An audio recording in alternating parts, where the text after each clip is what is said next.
Hey, y'all probably know me from today's review with Justin Smith.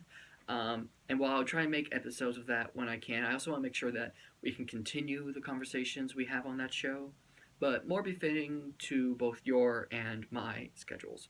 So, with that in mind, here's the first episode of Level Up with Justin Smith.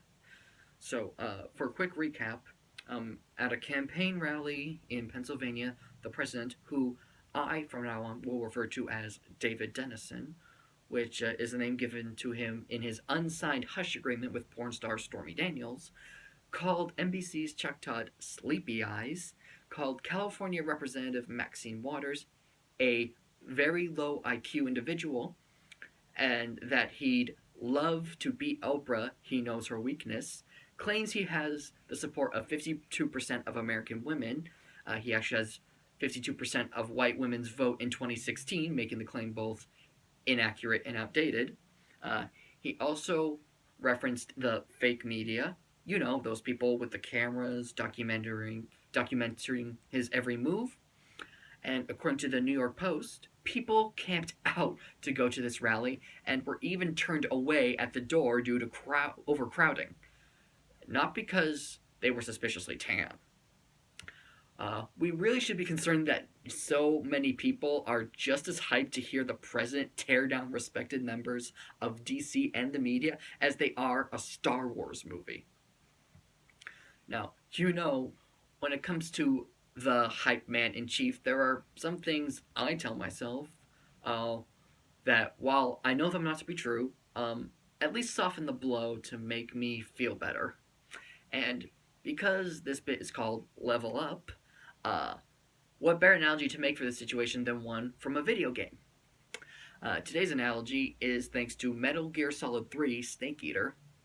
Long story short, the protagonist's mentor pretends to defect to the enemy and betray her country, and when in reality, she did it all to prevent World War III, knowing her reputation would be tarnished as a result. And I know the idea of David Dennison doing any of that sounds preposterous, except for the betraying your country part. But hey, just like in business, you gotta betray countries to run countries, right? Okay, but just hear me out. Think about it. Yes, the man appears to be attacking the very things that give this country its very identity. But what if he was doing it because, and think about it, so America could, as we say nowadays, get woke? As many minorities, especially older minorities, will tell you, many of these problems have already existed in America. They're just now more visible and can be addressed head on. Yes, I know it's a burden millions of Americans carry, and knowing this man is our president uh, is something that, if you think about it, has caused such divisiveness, such outrage, that many of the very people he tries to undermine are getting national attention, running for public office, and using the spotlight that has been thrust upon them to use it as a platform to make sure that they can get the same chances that everyone in this country should get.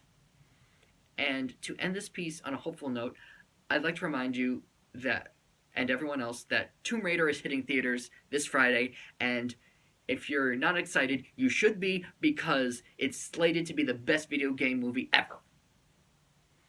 Uh, Thanks for taking the time to watch. Take care of yourself, and have a great day. Or good night if you're watching this on your phone at 2 o'clock in the morning, which props to you for wanting to be so informed and entertained at this late hour. If I'm awake at 2 a.m., it's usually because I'm stimulating a different part of my brain, if you know what I mean.